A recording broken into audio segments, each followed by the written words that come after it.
La route est belle et le moment est génial, surtout lorsque vous êtes au guidon de votre monture. Stéphane Lafrance, votre animateur et guide pour cette prochaine balade à moto, vous propose avec ses invités une émission 100% consacrée à votre passion. Sans plus tarder, attachez votre casque et prenons la route avec Moto Balado. C'est l'hiver qui se pointe. Avez-vous remisé votre moto? Mon nom est Stéphane Lafrance et je suis très heureux de vous accueillir sur notre deuxième épisode de Moto Balado. Nous sommes à quelques jours du 1er décembre et comme vous le savez, au Québec, sans pneus homologués pour la circulation hivernale, nous devrons une fois encore remiser notre moto pour cette trop grande saison froide. J'espère toutefois que vous en avez profité pleinement. De mon côté, j'ai eu le plaisir d'enfourcher, chaque fois que la météo me le permettait, ma BMW R1200 RT avec ses grandes valises me permettant d'y loger tout mon matériel photo ou vidéo. D'ailleurs, j'en profite pour souhaiter que du bonheur à son tout nouveau propriétaire, M. Jean-Yves Aubé, qui est de la région des Laurentides et qui fait un retour vers la moto après quelques années d'absence. Pour moi, la RT fut une merveilleuse monture, très équilibrée entre rouler vite et confortablement. Pare-brise électrique, suspension intelligente, système de changement de vitesse sans embrayage, ABS de haut niveau, 3 cartes de motorisation adaptées au style de conduite, poignée chauffante, siège chauffant, bon système audio, de très grandes valises qui se verrouillent et se déverrouillent en appuyant sur un seul bouton et une autonomie de 650 km. Son seul point faible, c'était la hauteur de la selle qui faisait 805 mm et le poids de la moto à 274 kg. Avec les valises pleines de bagages, ma conjointe et moi sur la selle, la RT faisait plus de 430 kg. Alors que moi, je fais 5 pieds 9 et que je considère avoir de petites jambes, il va sans dire que lors de mes arrêts, mon épouse avait comme condition d'embarquement de ne plus bouger sur son siège. C'est drôle car elle me disait, via notre système de communication Cardo, « Je ne respire même plus! » Il m'est donc arrivé de la déposer au sol le plus doucement possible alors que dans 2 situations, ma pointe des pieds n'est pas arrivée à la retenir lors d'arrêts un peu moins à l'horizontale. Je ne sais pas si vous avez vécu ce type de situation, mais pour moi, après ces 2 occasions où dans la dernière année, je n'ai pas été en mesure de retenir ma monture à cause de sa hauteur, je n'avais plus le plaisir de la rouler. J'anticipais même mes arrêts et ce n'était plus fun. D'où mon nouveau chapitre avec ma toute nouvelle Triumph Bonneville Speedmaster, avec sa selle de 705 mm. Je pense que j'aurai le plaisir de vous en reparler lors de prochains épisodes. Tout cela pour vous dire qu'il me faudra tomber, sans faire de jeu de mots, tout comme la plupart d'entre vous, en mode hibernation de moto. Que ferez-vous durant cette période de repos forcé? Oui, je vous vois venir. Vous allez écouter Moto Balado religieusement. Je suis bien d'accord avec vous. Mais entre les épisodes que vous découvrirez durant l'hiver, allez-vous lire sur la moto? Allez-vous préparer votre prochain voyage moto? Faire des achats pour améliorer votre monture, votre confort, de nouveaux habillements? Vous allez peut-être en profiter pour faire une grosse maintenance sur celle-ci. Ou encore, en profiter pour lui faire une beauté. Et c'est justement là que je vais en venir. Ce samedi matin, le 29 novembre, je me retrouverai dans les superbes locaux de Sweet Ride situés à Sherbrooke, en compagnie de Marc Galipeau et son fils Charles, qui répondra à mes questions en regard à l'entretien esthétique pour nos 2 roues. Ne manquez pas ce 3e épisode de Moto Balado pour débuter votre période de dormance pour la moto. J'ai le goût également de vous parler de cadeaux de Noël et de vous proposer lors de notre prochain rendez-vous ma petite liste toute simple de cadeaux reliés au monde de la moto.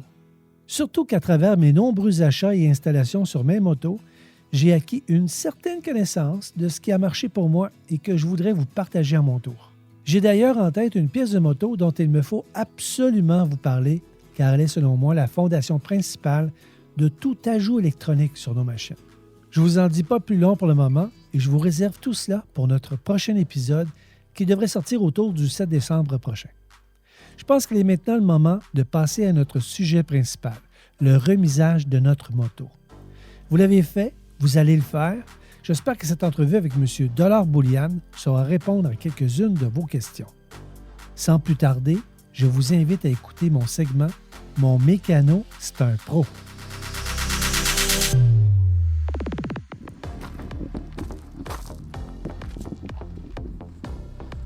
Bon, un maudit beau garage.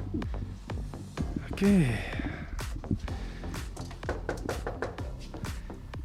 Bonjour Stéphane. Hey, salut Dollar, comment ça va? Ça va bien. Bien, je te remercie de m'accueillir dans ta belle caverne. Oh, tabarouette! Wow! C'est une belle caverne que tu as là? Ben oui, ah oui. Tabarouette. Assez bien équipé. Tout à fait. Écoute, en entrant, je vois tu es en train de travailler sur une moto de l'époque. Oui, en 1973. Un CD 175, 2 cylindres, une moto Honda, 4 temps. Wow!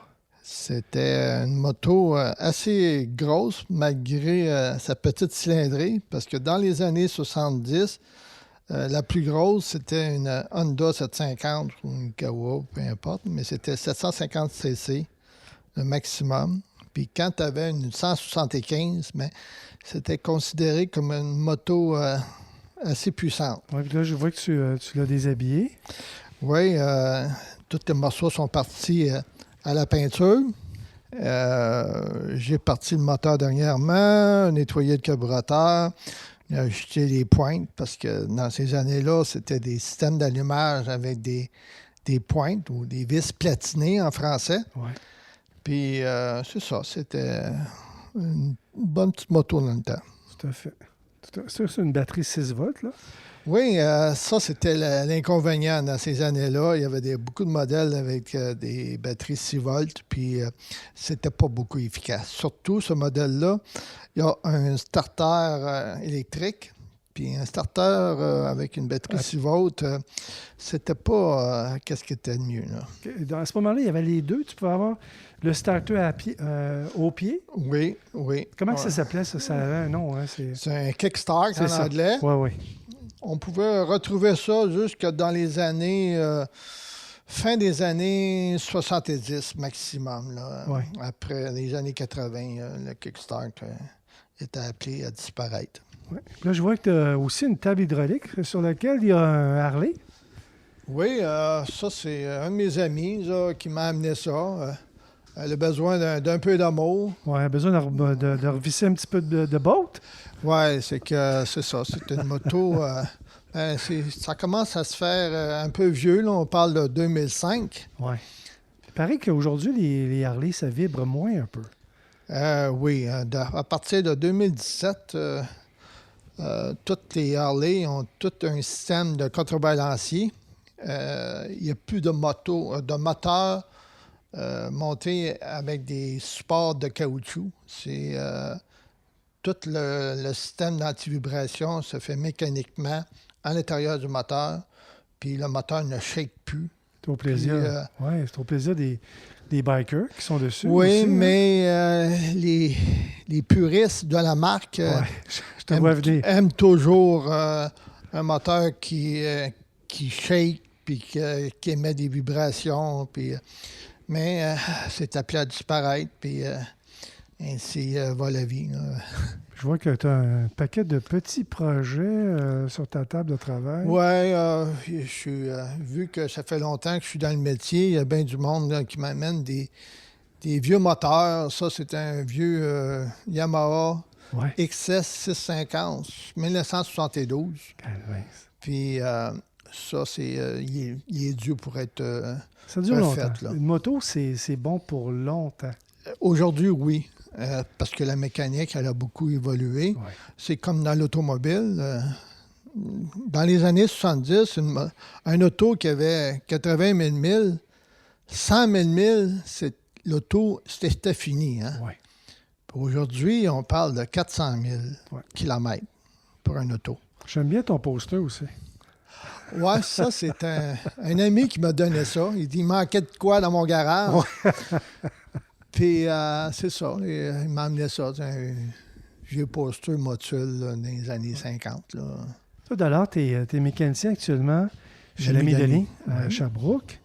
Et ça fait longtemps que tu travailles là déjà?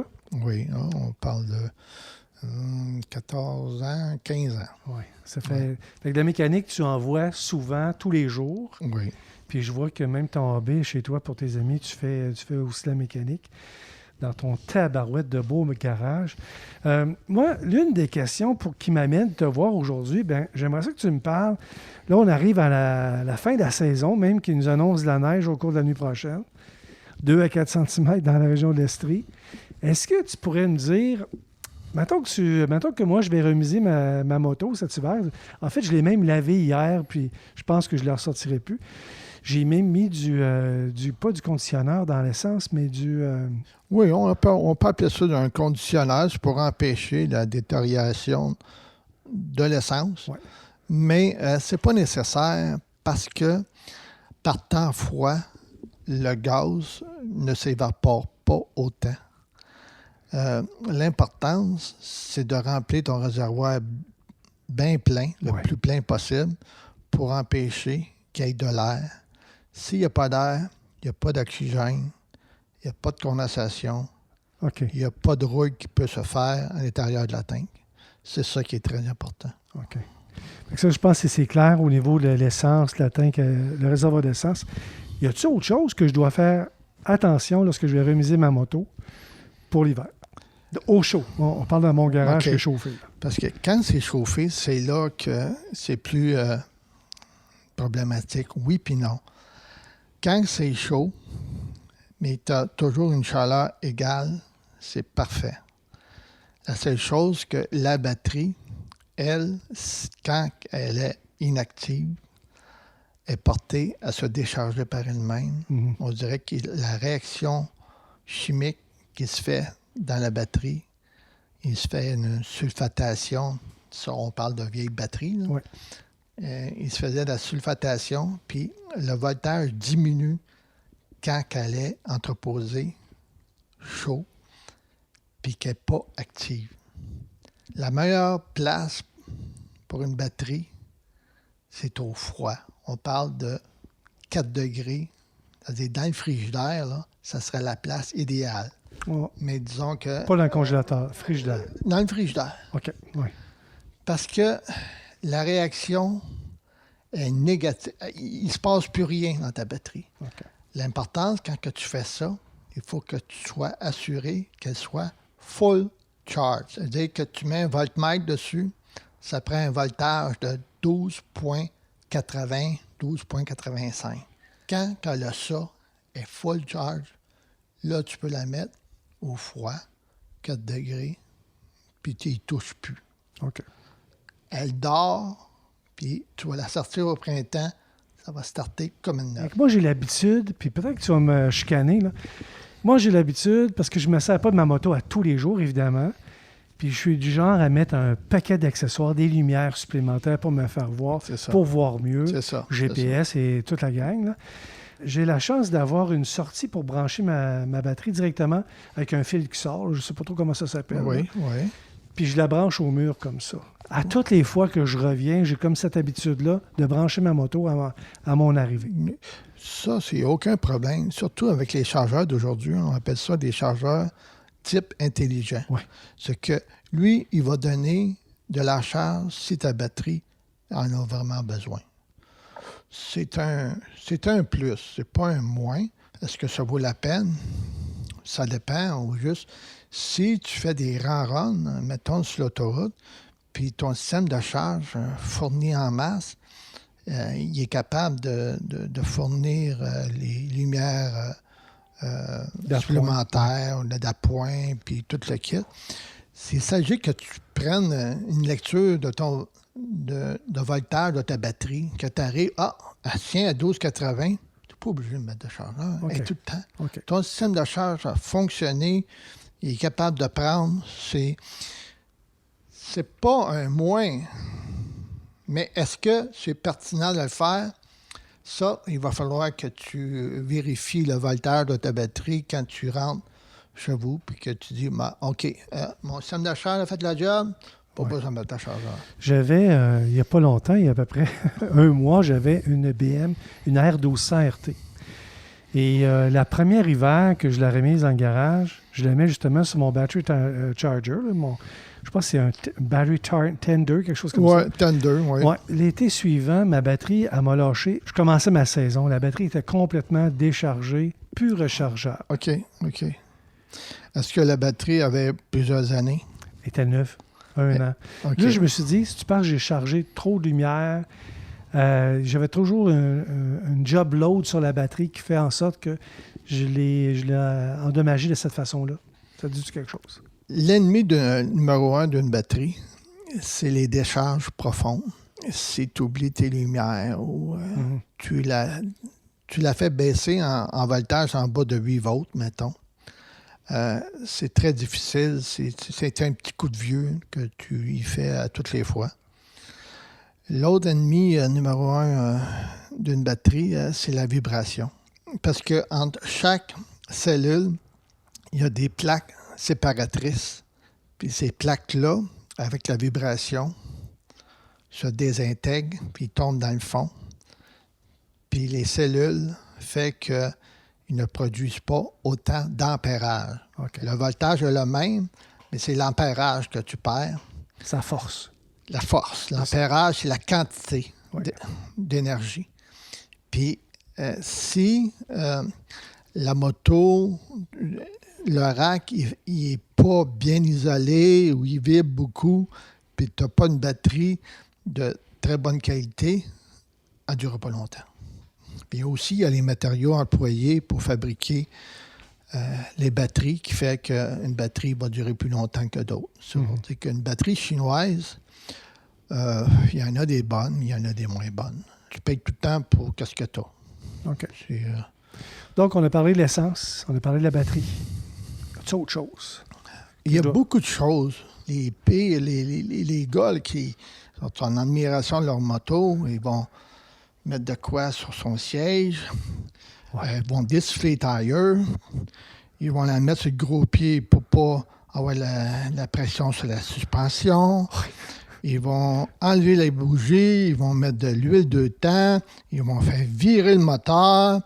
Ensuite de ça, ils vont le cirer en grandeur. Ils vont mettre une toile par-dessus, puis etc., etc. C'est relatif à chaque personne. Oui. Il y a du monde que l'importance, c'est de le mettre à un endroit qui est sec. L'humidité, c'est la pire affaire. OK. Le froid, c'est pas grave. Le froid, même, c'est bénéfique. Si ta batterie est chargée, tu la laisses dans le bassic. C'est pas grave. Tu vas voir au printemps, elle va starter comme une neuve. Même si elle pourrait être gelée dans le cabanon maintenant? Jamais qu'une batterie va geler si elle est pleine de charge. Ah, elle ne gèlera pas? Jamais. Ah, OK. Bon, c'est pour ça que je dis tout le temps, si tu ne veux pas enlever ta batterie, 12,8 volts. 12,8. Je retiens elle a ça. 12,8, aucun problème. Tu la laisses là, puis tu vas voir au printemps, ça va starter comme une neuve. Okay. Entretien de chaîne? Parce que imagine-toi que je suis passé de ma R1200 RT, un beau drive shaft, je suis revenu à une chaîne. Ah, quelle vie plate! Bon, les chaînes, c'est qu'aujourd'hui, la plupart des chaînes ont des O-rings, des joints toriques en français. Ces joints toriques-là, ils sont conçus, sont faits pour empêcher la graisse qu'il y a à l'intérieur de la chaîne de sortir. Ouais.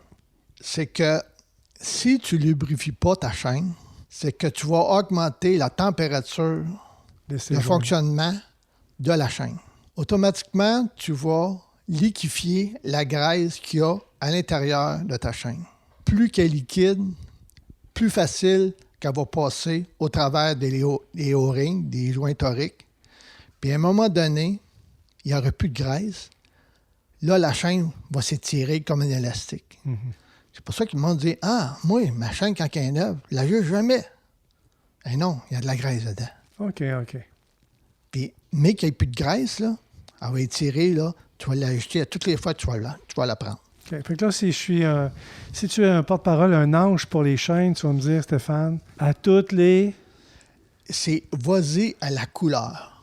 OK. Premièrement, tu mets de l'huile seulement sur les rouleaux.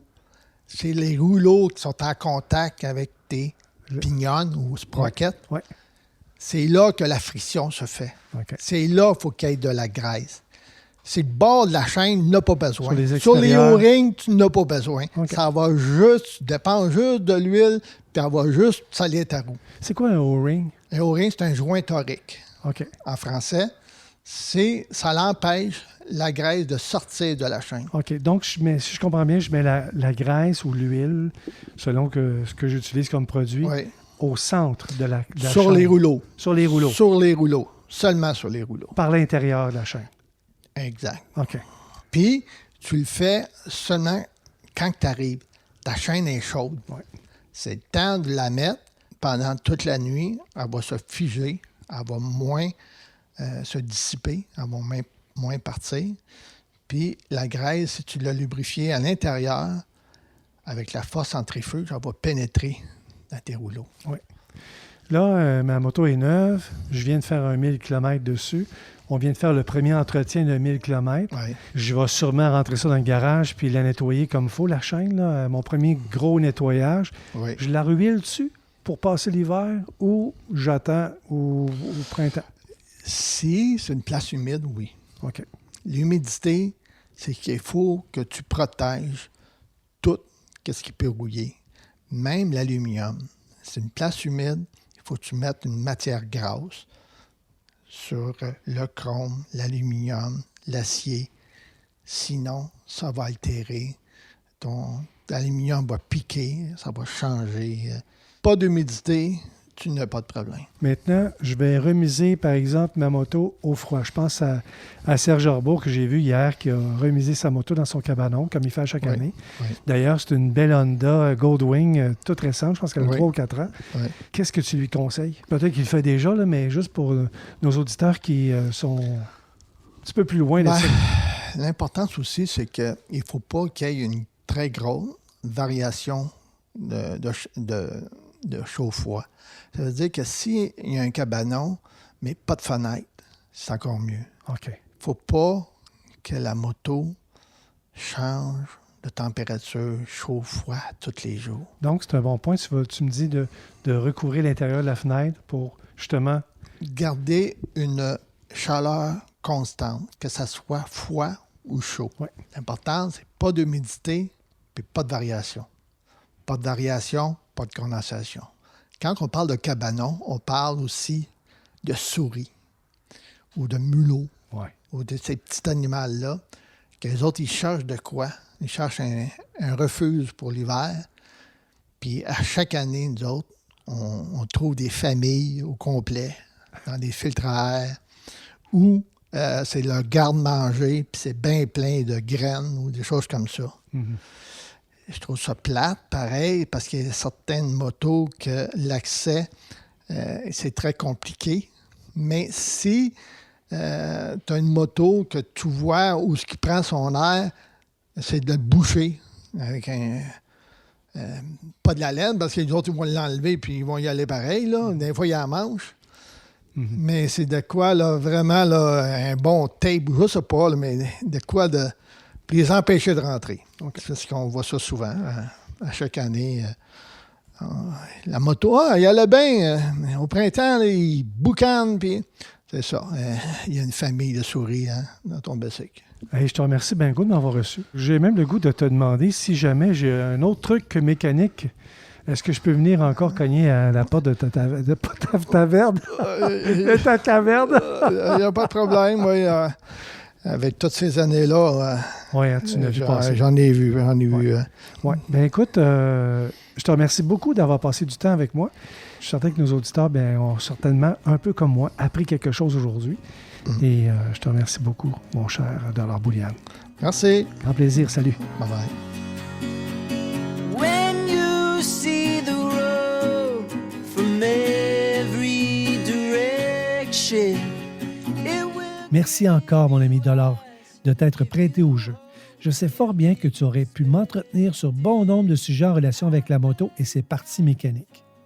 Si d'autres questions venaient qu'à se pointer, on saura à quelle porte cogner. C'est presque le moment d'accrocher mes gants, mais je tenais à vous dire combien je suis chanceux d'obtenir une si bonne réponse de vous, mes auditeurs. En effet, lors du dernier épisode, je vous ai invité à vous joindre à ma page Facebook Moto Balado, et c'est avec stupéfaction que je vous ai vu et que je vous vois encore vous y abonner. Au moment d'enregistrer cet épisode, vous êtes plus de 65 personnes à l'avoir fait. Merci.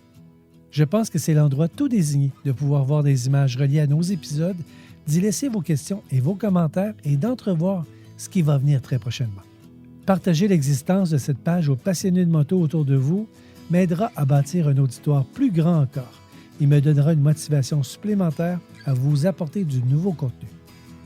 Il est maintenant le temps de détacher mon casque et vous dire, chers passionnés de moto, à très bientôt. Moto Balado est une idée originale de Stéphane Lafrance.